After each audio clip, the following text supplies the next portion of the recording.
ব্যবস্থাকে ছুলে ফেলে নতুন ব্যবস্থা কায়েম করা। জুলাই বিপ্লব ছিল একজন ব্যক্তির হাতে ক্ষমতা কুক্ষিগত না করে জনগণের ক্ষমতা জনগণের কাছে ফিরিয়ে দেওয়া।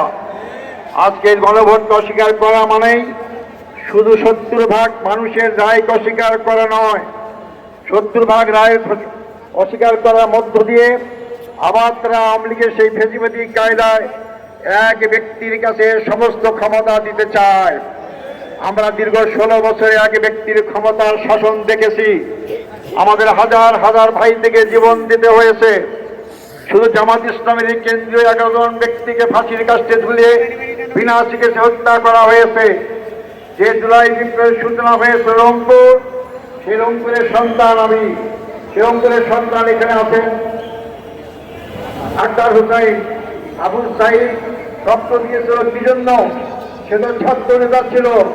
তার রক্ত চলে গেলে সে ক্ষমতায় যাবে আশায় রক্ত দেয়নি, একটা পরিবর্তন চেয়েছিল। আজকে বিএনপি ক্ষমতা আছে, পরিবর্তন ভুলে গিয়েছে।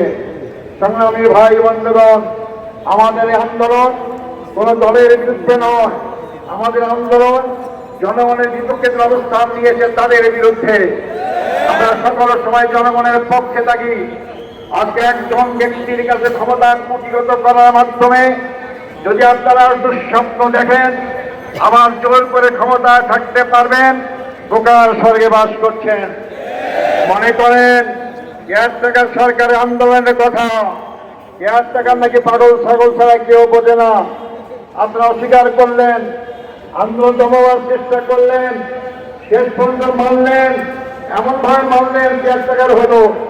আপনারা ক্ষমতা আসতে পারলেন না। জনগণের বিরুদ্ধে অবস্থান গ্রহণ করবেন না, আমাদেরকে রাজপথে আসতে বাধ্য করবেন না। রাজপথের আন্দোলনের ফলাফল সরকারি দলের জন্য কোনো শুভ অবস্থা হয়নি, কোনো সময় হবে না। আমাদেরকে জুল অত্যাচারে ভয় দেখাবেন না। সবগুলো পার করে আজকে এই বয়সে আমরা এসেছি।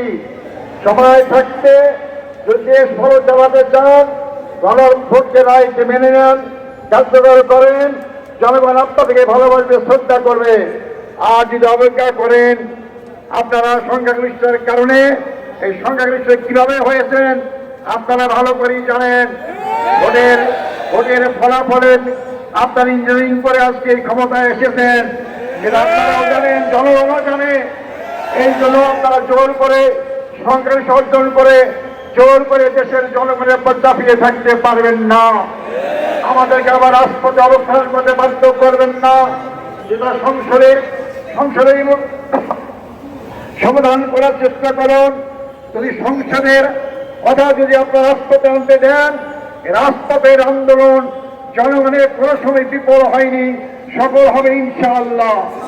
একটা দল তো পালিয়ে গিয়ে একটা দেশে আশ্রয় পেয়েছে। জানি না আপনারা যদি সেই পরিস্থিতি সৃষ্টি করতে চান আপনাদের জায়গা কোথায় হবে আমি তা জানি না। আমি ভাই বন্ধুগণ, আজকে এমন এক সময় আমরা এই আন্দোলন করে দেওয়ার চেষ্টা করছি যখন দেশের সাধারণ জনগণ জ্বালানি সংকটে ভুগতেছে। আজকে আমরা সংসদে দেখতে পাই মন্ত্রী বিবৃতি দেয় জ্বালানির সংকট নয়। জ্বালানির সংকট যদি না থাকে আপনার কর্মঘণ্টা কমাইলেন কেন? স্কুল বন্ধ করলে করার চেষ্টা করছেন কেন? আপনার হাতে গাড়ির লাইন কেন? তাই আপনারা বলতে চাই অবিলম্বে জ্বালানির সংকট কাটান। শুনতে পাচ্ছি আপনারা দাম বাড়াবেন। যদি দাম বাড়ান, আপনার একটা প্রস্তাব থাকবে ওদের কাছে, আপনাদের কার্ড দিতে অভ্যস্ত, ফ্যামিলি কার্ড দেন, অমুক কার্ড দেন, দাম বাড়াবেন, আমাদের জ্বালানি কার্ড দেবেন, সবাইকে জ্বালানি কার্ড দেন, তাহলে আমরা দাম বললে আপত্তি করবো না। সংগ্রামী ভাই বন্ধুগণ, আপনারা জাতিকে সত্য কথা বলুন, সত্য কথা সঠিকটা তুলে ধরুন, নাহলে জাতি আপনাদের ক্ষমা করবেন না। সংগ্রামী ভাই বন্ধুগণ, আসল এই আন্দোলনের সূচনা যদি সংসদে ফয়সালা না হয়, আপনারা বৃহত্তর আন্দোলনের প্রস্তুতি নেন। আমরা জনগণের পক্ষে